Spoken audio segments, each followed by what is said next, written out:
don't know, man. In terms music-wise? Yeah, I mean... Well, I've been basically doing it for my whole life, well, since early 80s, sort of in school, breakdancing, all that stuff, you know. It came about 84 or something like that, Run DMC, you know, I was listening to all the electros and stuff like that, just fell in love with it. I was writing instantly, sort of from when that sort of like come to me. Main passion, the writing? Yeah, it was, but when I really look back and think about it, I was always really interested in the beats a lot. So I'd always be listening to the beats and probably not paying as much attention to the lyrics sometimes, but still at the same time wanting to write lyrics, if that makes any sense. So I kind of sort of loved both. And it was more of a case because I couldn't break dance and that's all that everyone else was doing. So I thought, I've got to do something. So yeah. I was getting into that, so that's what I've been doing. The production stuff hasn't really come until since the last sort of probably about 15 years now. So. Lost a lot of confidence. Yeah, it just knocked me. It's like, who do you trust? Blah blah blah blah blah. So I went back, and then I started a girl group called Golden Brown. Okay. It was myself, it was my sister, and originally a girl called Ashley. Okay. She wasn't committed, and we had like a big show coming up, and we were meant to support. We changed the singer, a girl called Rhiannon, and everything was going great, but then my sister didn't want to be part of it anymore. So again, as you can imagine, I'm like, ugh. Yeah. So I used the name Golden Brown for myself, and then I just started to do video modelling, and then acting through video, and then writing again, and then people approaching me for bigger parts. Yeah. And then finally, I was meant to work with Tony ages ago. I just couldn't commit to it, and unless I can commit 100%, I won't go for it. Yeah. And then I was just able to say, do you know what? That's it. Let's just do it. Let's do it. And that was it. Yeah. And then he said I meant to audition, but I didn't get the audition. Here's the script. Yeah, it was like, oh, by the way, you're Tia, and I was like, and in actual fact, I liked your role. Okay. Yeah. So when I was reading it, I didn't see myself as. I was like, oh, okay, these are the roles, these are the characters I like. So I liked your role, and then that's it. Yeah. The rest is history. From my knowledge, basically, dIGIHIRO is obviously like something that you guys started up and drafted. I feel like I was drafted in a good way. You know, it's always been sort of like a nice release from sort of like my main aspect of music. I've always found like dIGIHIRO is like what I've been able to vent through like my non-conformed music front, which has always been sort of like bands and things like that. But dIGIHIRO primarily for me is the freedom to express anything. That's what it is for me. Yeah. You know, there's no boundaries. Yeah, there's no boundaries in band music. There shouldn't be. But sometimes you always feel that you should be, you know, you're almost forced to stick with a certain setup.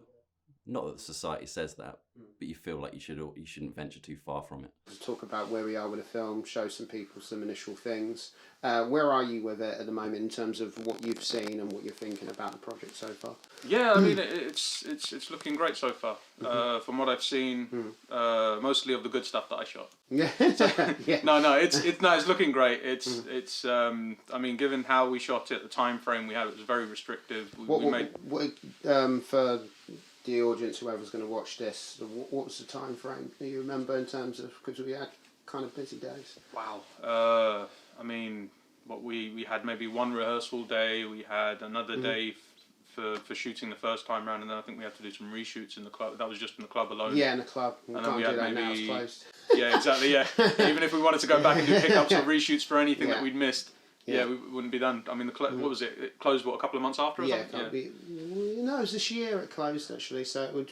Springtime, wasn't it? Springtime, something it closed. Yeah. Was it? Yeah, so a few months after. Yeah. Digital Heroes, Bedford Falls. Yeah. What can you tell us about that? Again, just a track that you'd heard one of my pieces of music that I sort of like just been doodling about with, really.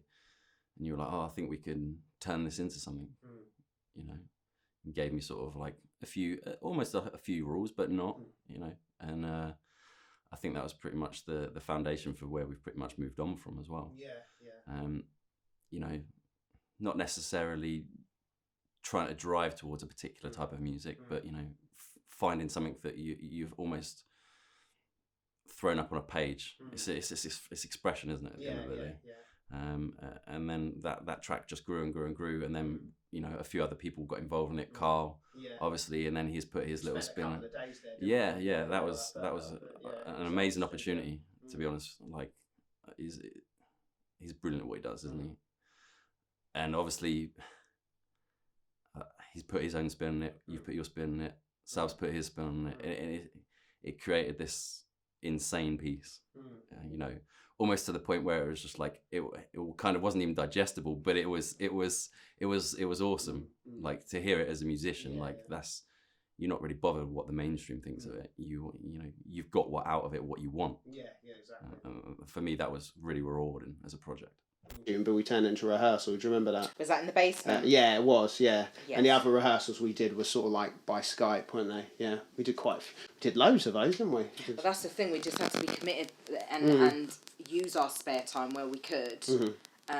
In actual fact, I think we got a lot more rehearsing done on the Skype than what we actually did all together with the cameras. Did loads. I don't know. I think the music for me is that, like I was going back to that previous question, it's the freedom to express. I'm quite an artistic person. I think I always have been as a kid growing up, but I've also got like this quite regimental side of organisation and you know, almost to the point of being pretty much OCD. But music has always been that outlet for me. It still is, and it always will be. It's not a goal. When did that start then? I think it's always been there.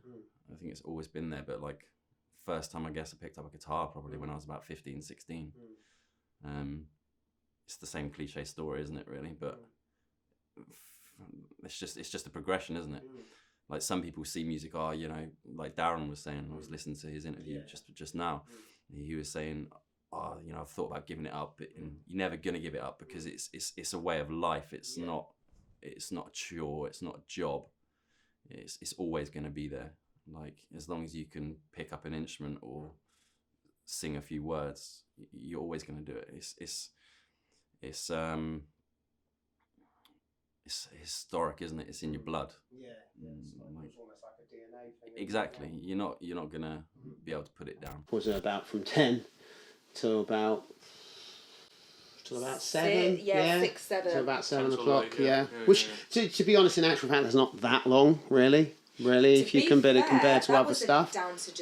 That was down to a lot of interruptions also. People were going, like, had to go off and do certain stuff. And it's a lot of people to arrange. Because you have to have everyone at the same time in the same place.